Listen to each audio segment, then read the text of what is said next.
Thanks Judiciary Chair Mike Day for convening this listening tour and making it here in the historic city of Lowell along the banks of the mighty Merrimack River. And much thanks to the University of Lowell for hosting this event.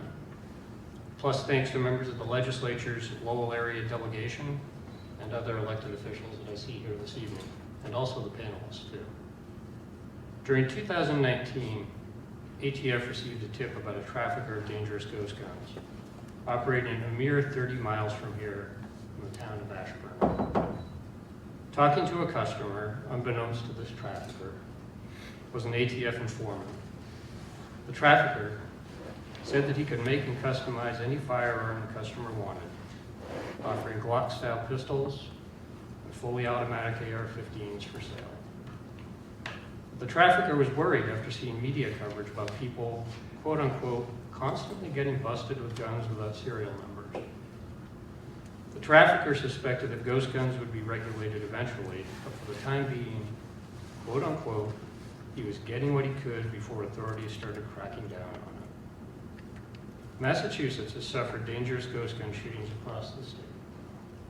From the nearby town of Pepperell to the city of Springfield out west, plus places such as Peabody and Middleborough and Somerville. Ghost guns have been found in Springfield. 27 of them were recovered there in 2021 alone. And in East Hampton, and Woburn, and Salem, and Burlington, and elsewhere. As ghost gun recoveries rise and more crimes are committed with ghost guns, law enforcement organizations have sounded the alarm, and state governments across the country have started taking action. 11 states and Washington, D.C. already have life-saving laws on the books to responsibly regulate dangerous ghost guns. These include our neighbor states of Connecticut, New York, and Rhode Island, and also California, Delaware, Hawaii, Illinois, Maryland, Nevada, New Jersey, Washington State, and as mentioned before, Washington, D.C. Massachusetts policymakers would do well to take action to stop ghost guns from falling into dangerous hands and to prevent tragic gun deaths and injuries. The legislature would do well to enact laws to regulate ghost guns. Sister states have taken different approaches to regulating ghost guns, but at a minimum, respective laws should make it illegal to purchase or sell ghost guns and responsibly regulate the critical parts to manufacture them. This could include provisions to ensure that unfinished frames and receivers cannot be obtained without a background check. I urge the legislature to advance life-saving legislation to regulate ghost guns, like S-1496, H-2360, S-1509, and H-2312. Thank you. I'd like to respond to that if I could. Thank you for your comments. One of the things you mentioned was this illegal manufacturing of ghost guns and fully automatic firearms. In Massachusetts, if I recall, unlicensed possession of a machine gun is a life sentence. So I think we'd be hard pressed to write a bill that carries a stiffer sentence than that. That's just my 2 cents on the matter. And what you just described too is also illegal under federal law. We already have laws to prevent this. Do you see any wisdom in actually specifying ghost guns as something?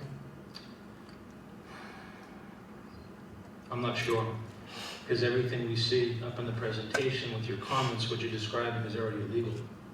If we regulate that further, what have we gained? So, high-capacity magazines, felony, right? Unlawful possession of machine gun, felony, life sentence if I recall correctly. I think under federal law it's also a 10-year sentence. Unlawful possession of a firearm, misdemeanor. These are federal laws? No. The federal laws Which I are the described. federal? There was one federal law, right? The other two I described were mass general laws. So federal laws are all well and good, but are those written in stone? Could they be repealed? Well, what it takes to enforce a federal law is a federal law enforcement officer. And, you know, True DeGrasse will tell you, there might be federal laws on the books, but local law enforcement, state law enforcement can't enforce that. It needs be enforced by federal law enforcement, which is a whole other discussion. I understand that, but what I'm saying is, do you believe that federal laws will always remain on the books? Do you think there's a danger that Republicans might repeal them at some point? I don't think necessarily repeal, maybe amend them. Everybody has their own version of what common sense means to them. My concern would be that Massachusetts should be doing everything it can to regulate firearms wisely and responsibly.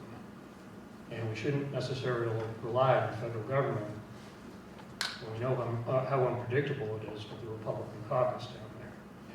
It's nice that those laws are on the books right now,